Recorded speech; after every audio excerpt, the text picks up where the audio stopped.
talking about peer production and production in social networks. How is this theory really different from other theories that deal with organizational models between markets and hierarchy, like all sorts of networks that people cooperate in, which are not really a firm, not really a market, like resource and development, joint ventures, global sourcing, etc., etc., even brand alliances. What is the key difference?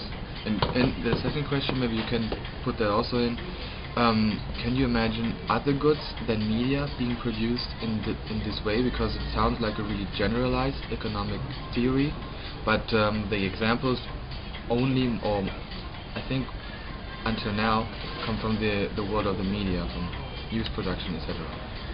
That's a really deep question.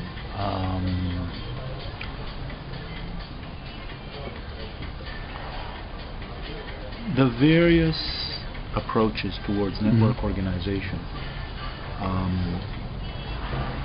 have dealt with modifications of traditional firm relations, but they remain relations among more or less formal economic actors. But change the degree of separation between suppliers and customers, between firms that are within a network of firms, or they might emphasize work within an organization and knowledge sharing within an organization. The critical difference with regard to peer production, with commons-based peer production, is that the network is first and foremost a formal network.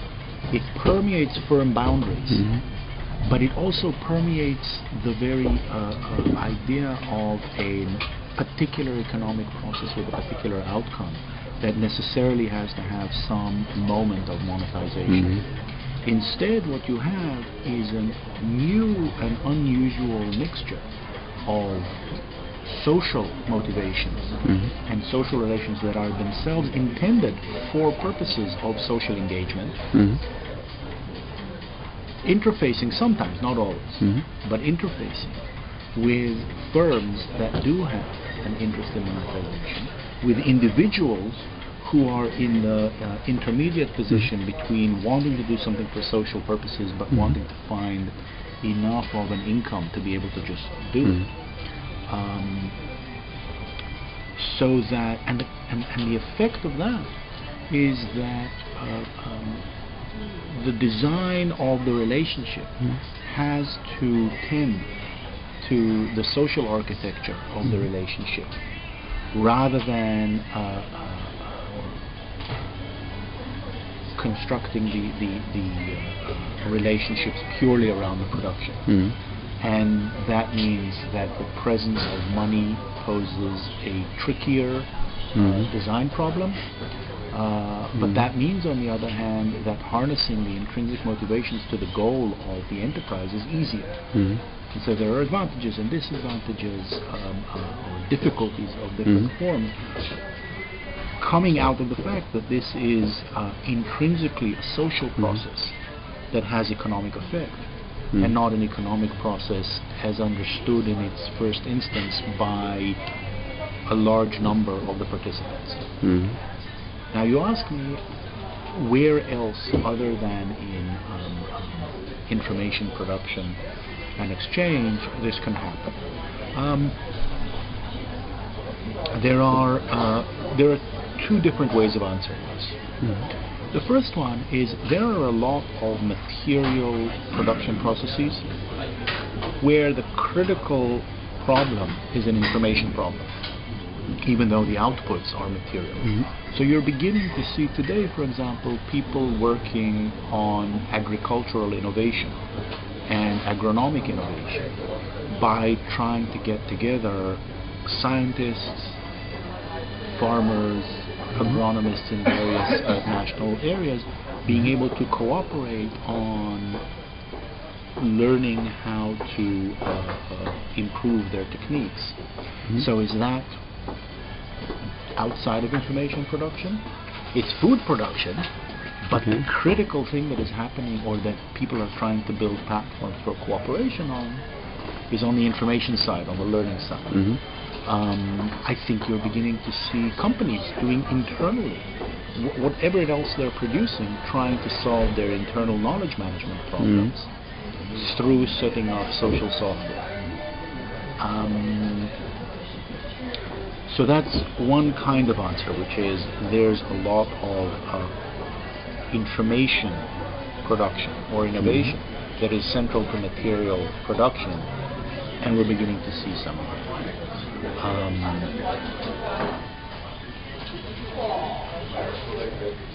The other major dimension that we're seeing is in the sharing of shareable goods. When you look at distributed computing, when you look at wireless mesh networks, when you look at distributed storage and peer-to-peer networks, this is, in some senses, again, in the information system. All of this is in information and computation, but it's not information. It's not economically a public good that's being shared.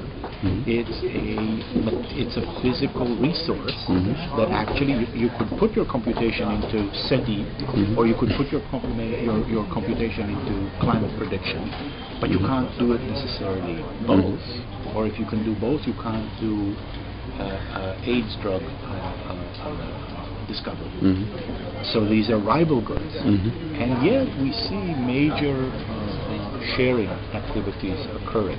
And so I've spent some time looking at the economics of these, and these are shareable goods, as I call them, which is to say goods that are widely distributed in the population, but they come in chunks, so that they have more capacity than the individual user needs, and so that excess capacity becomes available for the same kinds of motivations and the same kinds of structures as the excess capacity in time and attention that we have that we put into peer production.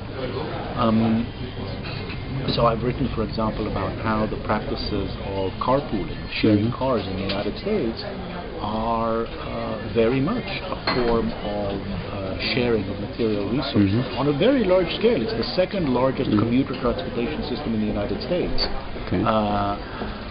The biggest part is people using their cars by themselves. The second is people sharing their cars with their neighbors, not selling rides, not taxis, but sharing cars. Much more common than taking trains or buses or subways. So again, because you have a car, it has 4 seats. If you're going from point A to point B, there will be those other 4 seats, or 3 seats, or however many there are. They're going to come with you whether or not you use them for others. And what people have done is, instead of setting up a market system of who will pay me more to take you to work, they've set up a sharing system. And so I think the direction for research for discovering material sharing conditions, the next step is to begin to look for more shareable goods with these characteristics, and those are places that are potential serious targets for sharing in the material world, as well as instances where innovation is central to material processes.